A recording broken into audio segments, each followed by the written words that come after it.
To, da marsikdaj, ko dobim odgovor ne, z argumenti, z vztrajanjem, pridem do odgovora ja.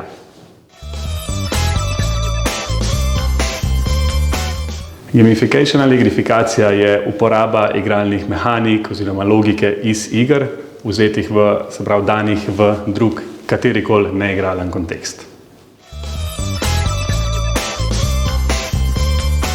Moje mnenje je, da je v bistvu počasi že dela, ker s pomočjo igrifikacije smo kar naenkrat na področju turizma postanemo neki aktivni raziskovalci, ne samo pasivni gledalci in si bolj zapomnimo vsebino in na enak način deluje tudi na področju marketinga, HR-a in tako naprej.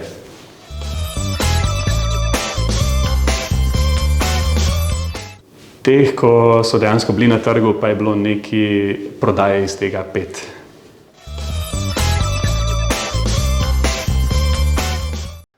Predvsem ta svoboda, to, da je v bistvu cel svet odprt, v katero smer bo šel, kako se bo šlo to enih stvari in kakšen bo rezultat na koncu, je v bistvu večinoma odvisno od tebe.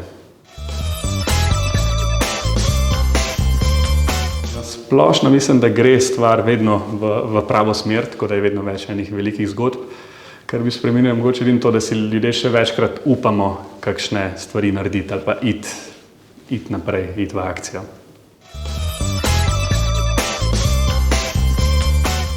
Izpostavil bi mogoče 3 veščine. To, da so dejanja vedno enaka tvojim besedam.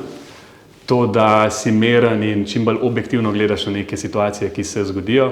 In pa zadnja, najbolj pomembna je pa, da se ekipi omogoča neka psihološka varnost. Torej, da vsak član ekipe pove, kaj misli, da kak predlog, tudi če se kdaj ne strinja s svojim nadrejenim in zato ni ignoriran ali pa kaznovan.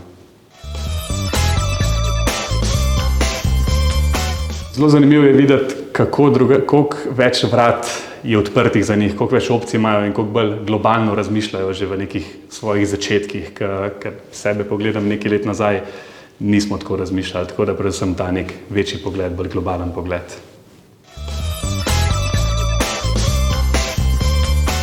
Katera je zanimivost o tebi, ker se sliši skoraj, da si jo izmislil, ampak je resnična.